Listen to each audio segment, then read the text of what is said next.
Bonjour à tous et bienvenue sur TLM pour C'est la rentrée, une nouvelle émission donc de l'Asvel, la performance au féminin. Et on est à Corba et plus précisément chez Mister Auto aujourd'hui avec Lydia. Bonjour Lydia. Bonjour. Avec également une joueuse du Lyon Asvel féminin. On ne change pas la formule et aujourd'hui c'est Fatih, une nouvelle qui est arrivée cet été. Bonjour Fatih. Bonjour. Alors le mieux pour que vous les connaissiez un petit peu plus, eh bien c'est tout de suite de regarder leur portrait.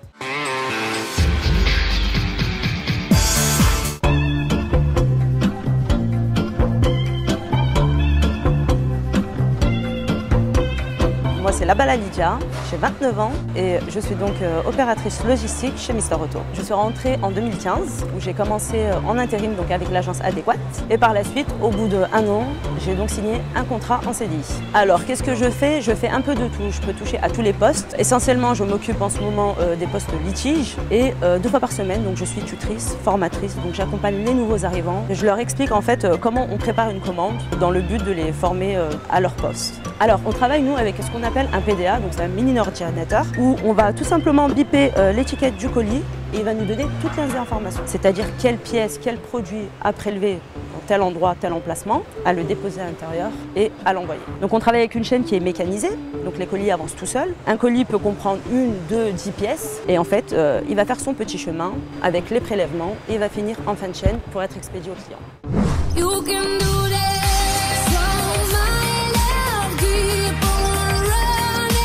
Je m'appelle Sako Fatimatou, j'ai 33 ans et je viens d'arriver à l'Asvel. Alors je suis intérieur, c'est un poste de jeu très physique. On est la dernière ligne de défense, on est très importante et aussi au rebond, au niveau des contacts et au scoring aussi. Fatimatou Sako, superbe shoot, c'est très difficile de prendre ce shoot comme ça en face du cercle. J'ai eu que 4 clubs, donc j'ai fait tout d'abord 5 ans à Villeneuve d'Ascq. Mes premières années quand je suis sortie de l'INSEP, j'ai fait 1 an à Tarbes et ensuite j'ai fait 4 ans d'affilée avec Valérie Domori et je suis repartie encore à Villeneuve d'Ascq pendant 2 ans et je suis revenue encore à Montpellier pendant 2 ans et là je rejoins le club de l'Asvel avec encore Valérie Domori. Donc c'est vrai que je reste avec les personnes que je connais à peu près. Sako qui marque, Fatimatou Sako.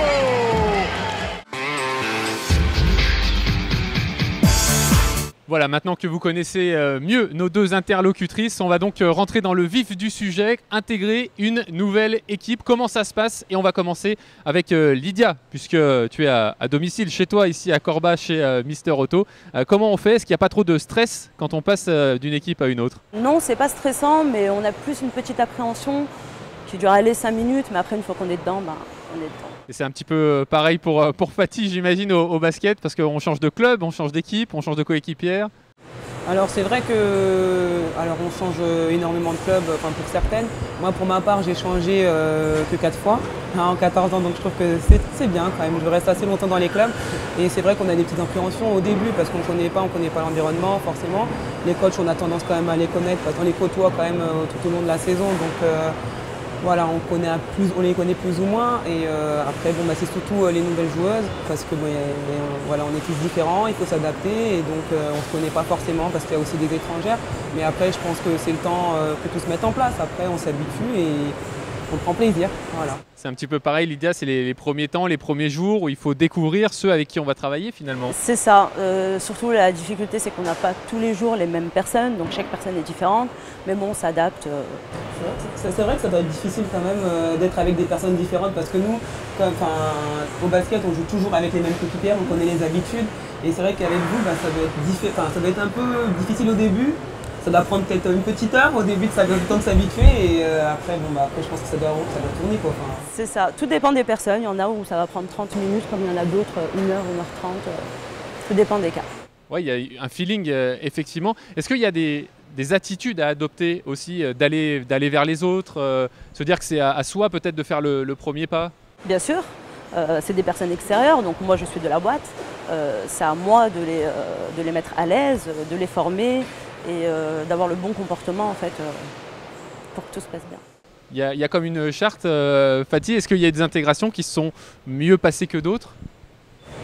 En général, moi, l'intégration, ça se passe assez facilement. Oui, parce que vous êtes souriante, sympa et que vous allez vers les autres. Non, mais c'est vrai, on le voit. C'est vrai que j'ai cette facilité d'aller parler avec les gens. Bon, c'est vrai que je parle pas très bien l'anglais, donc nous dans nos équipes, on parle souvent l'anglais parce qu'il y a des étrangères et donc l'anglais, c'est la langue internationale. Et donc, ça peut être compliqué, mais ça passe quand même, ça se passe relativement bien.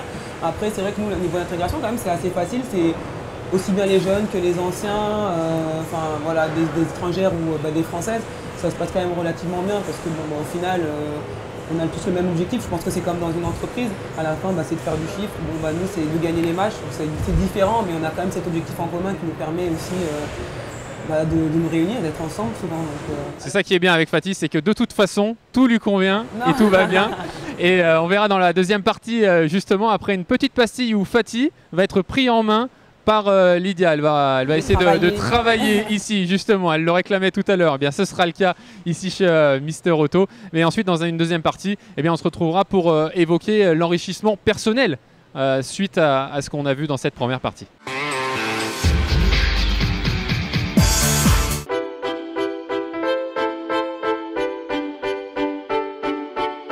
Je vais d'abord commencer à te parler du PDA. Donc c'est le matériel avec lequel on travaille. C'est comme un espèce de mini-ordinateur. Et c'est le PDA qui va te donner toutes les instructions. Il te dit où récupérer le produit, combien de pièces, etc. D'accord. Ok? Donc comment ça marche? Là on est en boucle 1. Donc la boucle 1 comprend bien toute cette rangée et toute la rangée de l'autre côté. De l'autre côté de ce mur, on a ce qu'on appelle le lancement.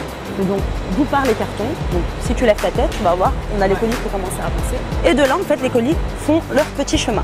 D'accord. Donc chaque boucle, elle est divisée de 6 gares. La gare, c'est tout simplement le secteur que tu as sur ton PDA. Donc, à chaque fois que tu vas aller travailler dans une gare, la première chose à faire, c'est de biper le secteur. Okay. Je te laisse le mettre. Donc du coup, alors j'ai ça à mettre comme ceci. Alors, il faut tourner. Alors, tu tournes, tu verras que ça va se resserrer. Ouais. Et ensuite, tu as juste à glisser ton doigt à l'intérieur. Je te laisse le faire. Ouais, tu restes à côté de moi. Je suis à côté de toi, si tu as besoin, il n'y a pas de souci. Tu peux poser des questions. Tu m'as dit, alors on reçoit un carton. On sort les rabats là. C'est ça. Alors, voilà, je bip. Voilà, amortisseur. Ok. Donc il y aura 2 pièces. Alors pour l'emplacement, donc c'est B1, donc c'est ici. Oui. Alors c'est l'année 16 si je ne me trompe pas. C'est ça. On va y aller. L'année 16. C'est là-bas. Ah bah c'est là-bas. Ensuite 01, donc on est là, c'est la place 01, l'étagère 01. Le 4, c'est à l'étage. C'est le niveau. Le niveau, voilà. Alors là c'est 4. C'est ça. Ça commence toujours de bas en haut. Et c'est celui-là. C'est ça. Et j'aurai 2 pièces à prendre. Ah ouais, ça va, c'est pas si dur que ça en fait. Alors, une fois qu'on a compris le principe. Voilà. Donc là j'en prends 2 que je vais amener directement dans le carton. C'est ça. Voilà. Donc il faut juste que je regarde pour biper. Alors. Voilà. Alors là maintenant, j'ai plus qu'à biper mes produits. Tout à fait. Voilà. Et là, colis de dépose. Est-ce que tu te souviens qu'est-ce que ça veut dire colis de dépose? Il faut tout simplement biper le carton, rebiper le colis. Et voilà, préparation de colis terminée. Et je remets les pièces à plat. Voilà, je n'abîme pas le carton. Non, on va mettre à côté. Voilà, comme ceci. C'est ça. Donc, normalement, c'est fermé et je peux fermer le colis. Nickel. Et voilà. Et tu peux l'envoyer. Ah oui, je le mets là-dedans. Alors, tu as juste à le pousser, il n'y a pas besoin de le porter. Là, en l'occurrence, il n'avance pas tout simplement parce que tu ne l'as pas déposé sur le capteur. Ah. Si je l'avance un tout petit peu, il va avancer. D'accord. Ok? Ok, très bien. Maintenant, ça y est, tu es formé, tu sais comment ça marche à Mister Auto. Ouais. En espérant que tu as apprécié la formation. Si tu veux venir travailler, c'est quand tu veux. D'accord, ok. Je peux venir de temps en temps pour faire donner un petit coup de main. Je te valide.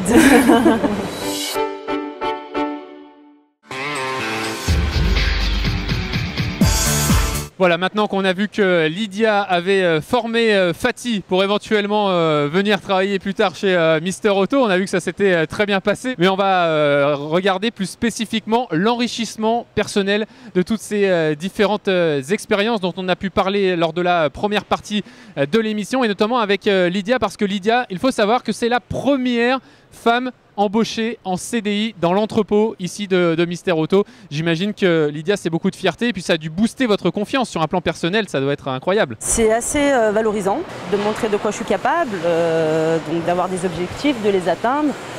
Et non, franchement, c'est cool. Je peux être fière de moi. Et ça devait pas être facile quand même au début d'être entouré d'hommes. Parce qu'en fait, je pense, moi quand on me dit qu'on est entouré d'hommes, je me dis il faut toujours se surpasser, faut toujours entre guillemets se battre pour dire qu'on est là, qu'on est présent et qu'on peut faire même mieux qu'un homme. C'est ça. Au début, j'étais un peu réticente, justement parce que j'étais beaucoup entourée d'hommes. Mais après, par la suite, quand j'ai fait ma place, tout allait bien en fait. Non, j'ai des collègues très sympas. Non, tout se passe bien. Il faut arriver à balayer les doutes au départ, c'est ça le plus difficile finalement. Mais est-ce que c'est pas soi-même où on se met des barrières? Parce que j'imagine que personne n'est venu vous voir en vous disant quoi que ce soit. Si vous avez été embauché, c'est que tout le monde sait que vous avez les compétences. Effectivement, c'est plus moi qui me mettais des barrières. Mais finalement, non, il faut juste avoir confiance en soi, savoir ce qu'on veut. Et puis foncer surtout. Et au passage, on recrute beaucoup de femmes, donc on est à la recherche, n'hésitez pas. Et c'est intéressant parce que finalement, c'est la même problématique pour la jeune basketteuse ou pour Lydia. Si l'entraîneur te met sur le terrain ou si on te propose le poste, c'est qu'on a déterminé le fait, on a détecté effectivement le potentiel. Donc pourquoi se mettre des barrières? Finalement, c'est un petit peu la même chose l'une et l'autre. Je pense que, je ne sais pas si ça se fait chez vous aussi, mais je sais qu'on a toujours cette remise en question aussi. Alors, je ne sais pas si ça se fait aussi dans le monde du travail normal. Mais nous, je sais que ça se fait par rapport à nos performances et il y a cette remise en question après un match, après une grosse défaite. Voilà, il y a toujours cette remise en question, même après un entraînement. Donc il peut y avoir des baisses de confiance, mais voilà, généralement on rebondit quand même. Donc après, j'imagine que c'est dans le monde du travail aussi, c'est comme ça aussi. Bien sûr, après je pense que c'est normal, c'est humain de se remettre en question, de perdre un peu confiance en soi. Après, il faut juste travailler, se poser les bonnes questions. Et foncer quoi. Et en équipe, s'appuyer aussi sur les coéquipières. C'est ça. C'est ce que fait Lydia, c'est ce que fait Fatih. Merci beaucoup en tout cas à toutes les deux, Lydia, de nous avoir accueillis ici chez Mister Auto dans l'entrepôt à Corba. Merci beaucoup Fatih d'avoir été avec nous. On vous suivra évidemment avec toutes les autres joueuses du Lyon Asvel féminin toute la saison. Quant à nous, eh bien, on se retrouvera très rapidement le mois prochain pour une nouvelle émission sur TLM de Asvel, la performance au féminin. Merci, salut à tous.